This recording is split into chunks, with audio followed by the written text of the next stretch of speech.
मैं तुम्हारी एक पिक्चर लेना चाह रहा हूँ। नहीं, हम दोनों पिक्चर लेते हैं ना।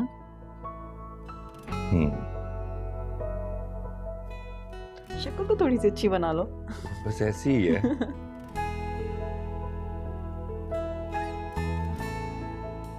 यार अभी मैं पिज्जा खा रहा हूँ। अच्छा तो मत खाओ, चलो। छोड़ दो खाना थोड़ी देर।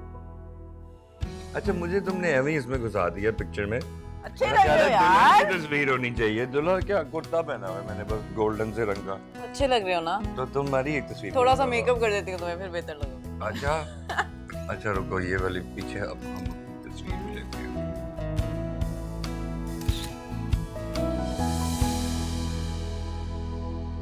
पिज्जा मंगवाया था उन दोनों, वो भी ऑनलाइन।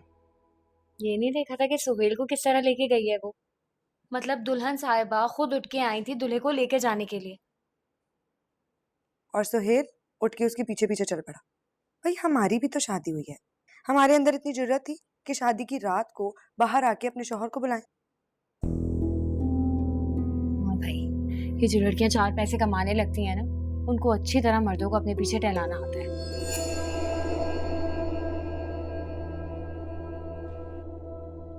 जितने मर्जी बड़े ओहदे पर फायज हो ना औरत, घर चलाने के लिए उसे अपने तौर तरीके बदलने ही पड़ते हैं। रहने दे अम्मी, अभी उसकी हरकतें देख के ऐसा लग तो नहीं रहा कि वो अपने तौर तरीके बदलेगी। मैंने तो जायरा को सीधा कर दिया, ये किस खेत की मूली है। इसके तो बाप का कोई एहसान भी नहीं है हमारे सर पे। लेकिन अम्मी उन्हें तो ऐसे लग रहा है एक पहनावनी का जोड़ा तक नहीं दिया उन्होंने। शादी पर जो कंजूसियां की हैं ना उन लोगों ने, उसका डबल ना निकलवाया तो मेरा नाम भी जैतून नहीं। कोई तो फायदा हो, खाती कमाती लड़की है, उसमें है ही क्या, ना कद है ना काट है ना शक्ल ना सूरत। और शर्मो आया तो बिल्कुल भी नहीं। बस अम्मी पहले महीने से ही दोनों की आदत डाल दीजिएगा कि आपके हाथ में अपनी तनख्वाह ला के रखे वो। मुझे तो लगता है पहले ही उन लोगों ने हनीमून की टिकट ले ली होगी। सुबह जा रहे होंगे दोनों एयरपोर्ट और हम कर रहे होंगे बाय बाय। नहीं नहीं,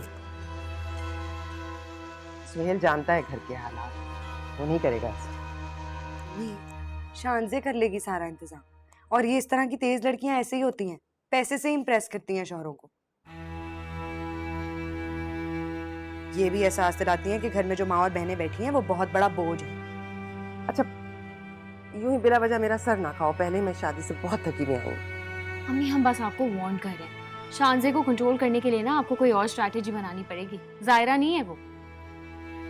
अच्छा बस सोने दो मुझे, बंद करो लाइट, सो जाओ तुम लोग। मुझे भूख लगी है, घर में कुछ खाने को है? चलो देखते हैं।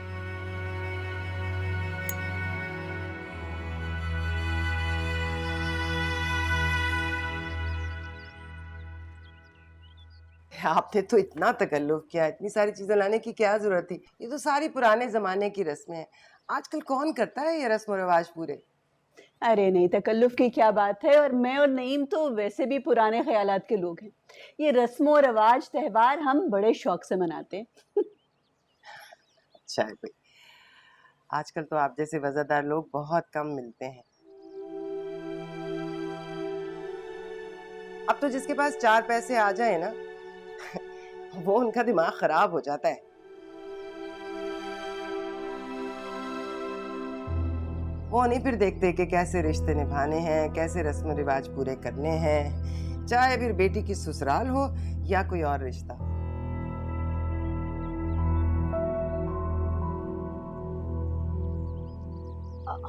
अस्सलाम वालेकुम।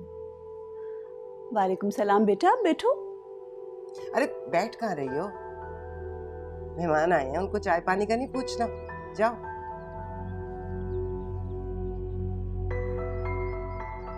जाओ ना, चाय का बंदोबस्त करो। आजकल की लड़कियों को तो हर तौर तरीका सिखाना ही पड़ता है। अब ये मेरी बेटी है, शादी से पहले मैंने इसको अच्छी तरह समझाया किस तरह सास की इज्जत करनी है, कैसे उनको सबसे आगे इम्पोर्टेंस देनी है ना आलिया।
महल पे बात।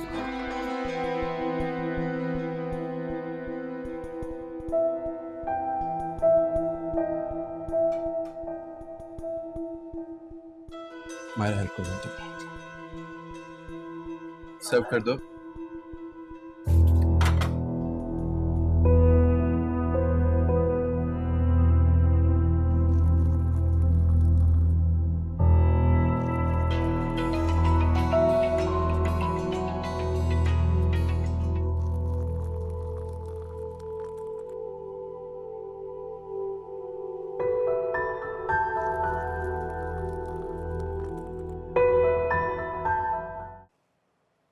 फसद क्या हो गया है? कल ही तो हम सुहेल की शादी से फारिग हुए हैं और आप मुझे आज ही घर आने को कह रहे हैं। जरा सुकून का सांस तो लेने दे। ये सुकून का सांस तुम घर वापस आके भी तो ले सकते हो। शादी खत्म हो चुकी है, तुम्हारा वहां रहने का कोई जवाब ही नहीं बनता। वरना इससे पहले तो तुम हर दूसरे दिन शादी की तैयारी के बहाने में चली जाती थी। बहाने की क्या बात है इसमें? अम्मी अकेले कैसे निपटा सकती थी सब कुछ? किसी ना किसी का होना तो जरूरी था ना। तुम्हारी अम्मी अच्छों से निपट लेती हैं। ये शादी निपटाना उनके लिए कोई बड़ी बात नहीं थी। बहरहाल मैंने ये सब बताने के लिए तुम्हें फोन नहीं किया। तुम अच्छी तरह जानती हो कि अम्मी की हालत ठीक नहीं होती है। एक उम्र हो गई है उनकी, उनसे अकेले घर नहीं संभाला जाता है। बहुत दिन रह लिया मैं के, शाम तक किसी भी सूरत घर पहुंचो, समझी? खुदा हाफिज। सिर्फ जिस्मानी तौर पर कमजोर है। बेटे को मेरे खिलाफ भड़काने में ना खूब दिमाग चलता है बड़ी बी का। क्या यार अभी मत जाए ना। अभी तो सुहेल की शादी हुई है, भाभी के साथ टाइम स्पेंड करते। देखते कैसी नेचर की है, कहीं उसे अपनी पोस्ट का गुरूर तो नहीं। दिल तो मेरा भी बिल्कुल बेचारा, लेकिन क्या करूं, मजबूरी है। असद के सख्त ऑर्डर्स हैं। आपने भी ना असद भाई को हवा बनाया है। हाँ हाँ जी जी करके उनकी सारी आदतें बिगाड़ दी हैं। मुझे देखे कैसे फहद को सीधा करके रखा हुआ है। उसकी हिम्मत नहीं है कि वो मुझे असद भाई की तरह ऑर्डर दे। उसको माना मेरे खिलाफ उसके कान भरती है। तुम्हारी तो सास इतनी अच्छी है, इसलिए तो फहद तुम्हारी सारी बातें सुनता है। गलत फहमी है आपकी। सास सास होती है और कोई भी सास अपनी बहू के साथ हरगिज अच्छी नहीं होती। मेरी सास ने भरपूर कोशिश की है मेरे और फहद के बीच में आने की। अगर आपने भी अपनी सास को पहले दिन से औकात में रखा होता तो आज उनकी इतनी हिम्मत ही ना होती। ठीक कह रही हो तुम, मैं तो मुरव्वत में ही मारी गई।